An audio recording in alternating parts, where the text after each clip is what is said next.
ربنا یا ربنا اعوذ باللہ من الشیطان الرجیم بسم اللہ الرحمن الرحیم۔ السلام علیکم ناظرین، اسوا وائس میں آپ سب کو خوش آمدید۔ میں امید کرتی ہوں کہ آپ سب لوگ خیریت سے ہوں گے۔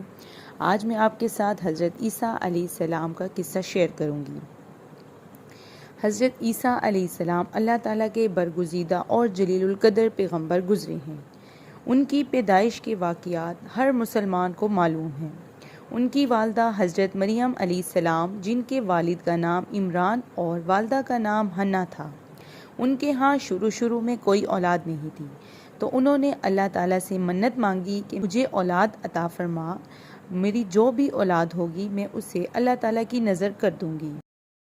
تو اللہ تعالیٰ کی رضا اور مہربانی سے حنا امید سے ہوئی، تو اس زمانے کے دستور کے مطابق انہوں نے جو اللہ تعالیٰ کے حضور دعا کرتے ہوئے منت مانی تھی کہ میرے پیٹ میں جو کچھ بھی ہے میں اسے پیدا کرنے کے بعد اللہ تعالیٰ کی نظر کروں گی۔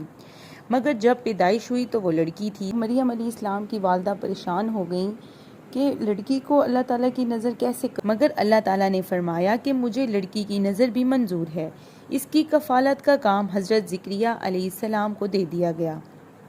حضرت زکریہ علیہ السلام نے ان کے لیے مسجد کے ساتھ ایک حجرہ تعمیر کروا دیا اور وہاں ان کی تعلیم و تربیت سب سے الگ تھلگ ہونی شروع ہو گئی۔ وقت گزرنے کے ساتھ ساتھ آپ علیہ السلام کی عمر اور قد بھی بڑا ہونے لگ گیا۔ حضرت مریم علیہ السلام کی کم عمری میں ہی نسبت یوسف نجار کے ساتھ کر دی گئی، مگر باقاعدہ رخصتی نہیں ہوئی تھی۔ جب حضرت مریم علیہ السلام بالغ ہو گئیں تو وہ اپنی خالہ یا بہن کے گھر غسل کرنے کی غرض سے گئیں۔ جبرائیل علیہ السلام اس وقت ظاہر ہوئے جب وہ اکیلی تھیں، ان کے پاس کوئی دوسرا بشر نہ تھا۔ تو حضرت جبرائیل علیہ السلام نے فرمایا، قرآن مجید میں اللہ تعالیٰ ارشاد فرماتے ہیں، بے شک میں تیرے خدا کا بندہ ہوں، میں تیرے خدا کی طرف سے آیا ہوں تاکہ تجھے ایک لڑکے کی خوشخبری دوں۔ مگر حضرت مریم علیہ السلام اس فرشتے کو انسانی شکل میں دیکھ کر پریشان ہو کر گھبرا گئیں اور فرمانے لگیں، اگر تجھ کو کچھ بھی خدا کا خوف ہے تو یہاں سے چلا جا، میں خدا کا واسطہ دے کر تجھ سے پناہ مانگتی ہوں۔ حضرت جبرائیل علیہ السلام نے فرمایا، اے مریم گھبراؤ مت، میں انسان نہیں ہوں، میں خدا کا بھیجا ہوا فرشتہ ہوں اور تجھ کو بیٹے کی بشارت دینے آیا ہوں۔ حضرت مریم علیہ السلام یہ سن کر اور زیادہ پریشان ہو گئیں کہ مجھے کسی فرد یا انسان نے ہاتھ تو نہیں لگایا، بچہ کیسے ہو سکتا ہے؟ تو فرشتے نے جواب دیا، اللہ تعالیٰ کے لیے کوئی کام مشکل نہیں ہے۔ اللہ تعالیٰ نے اس سے پہلے حضرت آدم علیہ السلام کو بن باپ کے پیدا کیا اور کہا کہ میرے پروردگار کا حکم یہی ہے۔ قدرت کاملہ کا نشان اور حکم ہو گیا، اس بچے کا لقب ذکی اور نام عیسیٰ ہوگا۔ خداوند کریم اس کو حکمت اور کتاب یعنی انجیل کا علم عطا فرمائے گا اور بنی اسرائیل کی طرف رسول ہوگا۔ اسی وقت خدا کے حکم سے حضرت مریم علیہ السلام حاملہ ہو گئیں اور مدت پوری ہونے پر حضرت عیسیٰ علیہ السلام کی پیدائش کا وقت ہوا تو آپ بیت المقدس کو چھوڑ کر یوسف کے ہمراہ مصر کی طرف چلی۔ تو راستے پر حضرت مریم علیہ السلام کو درد اٹھا۔ اب ایک کھجور کے درخت کے نیچے بیٹھ کر کہنے لگیں کہ کاش میں اس سے پہلے مر چکی ہوتی اور لوگ مجھے بھول گئے ہوتے۔ اس وقت فرشتے نے پکارا کہ اے مریم غم نہ کر، اس کھجور کے درخت کو ہلا، تجھ پر پکے پھل گرنے لگیں گے۔ حضرت مریم علیہ السلام نے درخت کو جیسے ہی ہلایا، اس پر سے تازہ تازہ کھجوریں زمین پر گرنے لگیں۔ فرشتے نے کہا کہ ان کو کھا اور اپنے فرزند سے اپنی آنکھوں کو ٹھنڈا کر، اگر کوئی تجھ سے اس کے بارے میں پوچھے تو تو اس کی طرف اشارہ کر دینا اور خود خاموشی کا روزہ رکھنا اور کسی سے کوئی بات نہ کرنا۔ پھر حضرت مریم علیہ السلام جب دوبارہ اپنے علاقے میں آ گئیں تو لوگوں نے مریم علیہ السلام کی گود میں ایک معصوم بچے کو دیکھا تو مختلف قسم کی بات گھڑنے لگے، مگر قرآن مجید نے یہ کہہ کر بات واضح کر دی، اللہ تعالیٰ کے نزدیک عیسیٰ کی مثال تو آدم کی سی ہے۔ اللہ تعالیٰ نے اسے مٹی سے پیدا کیا اور پھر اس سے کہا ہو جا تو وہ ہو گیا۔ جب لوگوں نے آپس میں من گھڑت باتیں کرنا شروع کر دیں اور یہ بات حضرت مریم علیہ السلام تک پہنچی تو انہوں نے خاموشی سے خدا کے حکم کے مطابق بچے کی طرف اشارہ کیا کہ یہی بچہ تمہیں حقیقت حال سے پوری طرح آگاہ کرے گا۔ لوگوں نے پھر تعجب سے دریافت کیا کہ یہ کیسے ممکن ہے شیر خوار بچہ بات کرے، مگر وہ بچہ قدرت کاملہ کی مرضی سے بول اٹھا اور کہا کہ میں اللہ کا بندہ ہوں، اس نے مجھے نبی بنایا ہے اور کتاب دی ہے، اس نے مجھے برکت دی ہے اور مجھے نماز اور زکوٰۃ کا حکم دیا ہے، جب تک میں زندہ رہوں گا اس نے مجھے اپنی ماں کا خدمت گزار بنایا ہے، میں خود سر اور نافرمان نہیں ہوں، مجھ پر خدا کی سلامتی کا پیغام ہے، جس دن میں پیدا ہوا، جس دن میں مروں گا اور جس دن دوبارہ زندہ اٹھایا جاؤں گا۔ شیر خوار بچے کے منہ سے یہ باتیں سن کر تمام لوگ حیران رہ گئے اور انہیں یقین ہو گیا کہ مریم علیہ السلام معصوم ہیں اور اس بچے کی پیدائش اللہ تعالیٰ کی طرف سے قدرت کی ایک نشانی ہے، لیکن اس کے باوجود بھی وہ ایمان نہیں لائے۔ معاشرے میں چند شریر اور بد فطرت لوگ بھی تھے جنہوں نے اس پیدائش کو اپنے لیے برا افعال تصور کیا، مگر آپ علیہ السلام لوگوں کے شر سے محفوظ رہے اور اللہ تعالیٰ کے فضل و کرم سے پرورش پاتے رہے، یہاں تک کہ حضرت عیسیٰ علیہ السلام کی عمر مبارک 12 سال کی ہو گئی اور اب آپ پر کرامات ظاہر ہونے لگیں، تو لوگوں نے آپ علیہ السلام کی کرامات کے مختلف واقعات بھی زبان زد عام آ گئے۔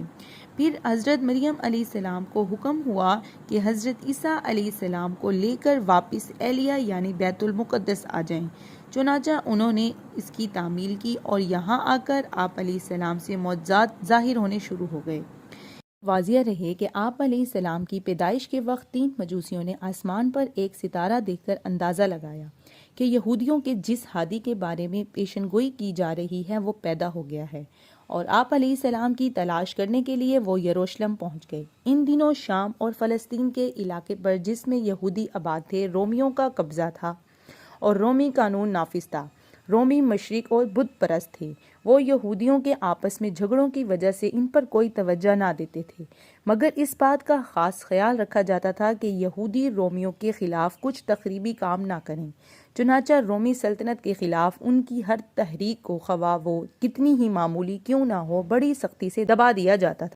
اس لیے جب یروشلم کے رومی حاکم نے یہ خبر سنی کہ یہودیوں کے سردار یا ہادی کا ظہور ہو گیا ہے، تو وہ یہ سوچ کر ڈر گیا کہ اس کے سردار کے تحت یہودی ایک ہو جائیں گے اور ان کی طاقت مضبوط ہو جائے گی، تو اس نے فوراً 3 مجوسیوں کو بلایا اور ان سے دریافت کیا کہ یہ مسیح کے ظہور کی جو پیشن گوئی کے مطابق اس مسیح کا ظہور کس جگہ پر ہوگا۔ انہوں نے اسے بتایا کہ مسیح بیت لحم میں پیدا ہوگا۔ رومی حاکم نے مجوسیوں کو کہا کہ تم بیت لحم جاؤ اور اس بچے کو تلاش کرو، اگر وہ بچہ مل جائے تو اسے قتل کر دو، تاکہ یہودی کے اتفاق کرنے اور طاقت بن کر بغاوت کرنے کا اندیشہ ہی پیدا نہ ہو۔ یہ مجوسی جب بیت لحم پہنچے انہوں نے وہاں پر آپ علیہ السلام کا دیدار کیا، لوگوں کا نظریہ ہی بدل گیا، انہوں نے آپ علیہ السلام کو نذرانے پیش کیے اور واپس رومی حاکم کے ہاں نہ گئے اور نہ ہی اس کو اس بچے کے بارے میں کوئی اطلاع دی، اور بلکہ اپنے وطن واپس چلے گئے۔ تو پیچھے سے بادشاہ نے ان کا بہت انتظار کیا، لیکن کافی عرصہ گزرنے کے بعد جب ان کی کوئی خبر نہیں ملی تو بادشاہ سخت ناراض ہوا۔ اس نے غصے کے عالم میں اس رومی حاکم کے 2 سال یا اس سے کم عمر کے تمام بچوں کو بے گناہ قتل کروا دیا جو کہ اس وقت یروشلم میں تھے۔ حضرت مریم علیہ السلام بچے کی پیدائش کے بعد فلسطین میں قیام نہ کیا، بلکہ اپنے آبائی شہر ناصرہ چلی گئیں، اور حضرت عیسیٰ علیہ السلام کے لقبن کا زمانہ ناصرہ میں ہی گزرا، جس کی وجہ سے آپ علیہ السلام کو مسیح ناصری اور آپ علیہ السلام کے پیروکاروں کو نصارہ بھی کہا جاتا ہے۔ جب آپ علیہ السلام 12 سال کے ہوئے تو اپنی والدہ کے ہمراہ یروشلم میں ایک تقریب میں شرکت کے لیے تشریف لائے، تو وہاں سے آپ علیہ السلام سے معجزات کا ظہور ہونا شروع ہوا۔ آپ علیہ السلام کے خالو حضرت زکریا علیہ السلام کے فرزند حضرت یحییٰ علیہ السلام آپ سے 6 ماہ بڑے تھے۔ جب تک وہ زندہ رہے اور تبلیغ کرتے رہے تو آپ علیہ السلام خاموش رہے۔ جب ان کو رومیوں نے گرفتار کیا تب آپ علیہ السلام نے ان کا کام سنبھالا اور لوگوں کو ہدایت کا فریضہ انجام دینے لگے۔ اس وقت ان کی عمر 30 برس ہو چکی تھی۔ آپ لوگوں کو ہدایت کے لیے شہر شہر گاؤں گاؤں سفر کرتے اور یہودیوں کو سوئی شریعت اختیار کرنے کی تلقین و ہدایت فرماتے رہے۔ آپ علیہ السلام کو لمبی عمر نصیب نہ ہوئی، آپ نے 100 سال کی عمر پائی جبکہ 30 سال کی عمر میں تبلیغ کا کام شروع کیا اور صرف 3 سال تک تبلیغ کا کام سر انجام دیا۔ اس پورے عرصے میں آپ نے نہ تو شادی کی اور نہ کہیں مستقل گھر یا ٹھکانہ بنایا۔ مختصر سے عرصے میں آپ علیہ السلام نے تقریباً 18 تبلیغی دورے کیے۔ آپ علیہ السلام جہاں بھی تبلیغ کے لیے تشریف لے جاتے تو لوگ آپ کے گرد جمکٹا لگا لیتے تھے۔ آپ علیہ السلام کے مؤثر الفاظ اور دل نشین انداز بیان سے لوگوں کے دلوں میں سے غفلت اور ان کے پردے اٹھ جاتے اور آپ علیہ السلام پر ایمان لے آتے۔ حضرت عیسیٰ علیہ السلام پر زیادہ تر غریبوں اور مسکینوں نے ہی ایمان لایا اور ان کا دین اختیار کیا۔ امیروں، دیگر سرداروں اور کاہنوں نے کان نہ دھرے، اگرچہ وہ لوگ آپ کی مؤثر تقاریر سن کر دل میں آپ کی نبوت کے قائل ہو چکے تھے، مگر دنیاوی غرور اور تکبر کی وجہ سے آپ کا دین قبول کرنے سے انکار کر رہے تھے۔ میں اپنی آج کی ویڈیو کو یہاں پر ختم کرتی ہوں اور بہت جلد آپ کے پاس اپنی ایک نیو ویڈیو کے ساتھ حاضر ہوں گی۔ دعاؤں میں مجھے یاد رکھیے گا، اور اگر ابھی تک آپ نے ہمارے چینل اسوا وائس کو سبسکرائب نہیں کیا تو اس کو سبسکرائب لازمی کر لیں تاکہ ہماری ہر آنے والی نئی ویڈیو کا نوٹیفیکیشن سب سے پہلے آپ کو مل سکے۔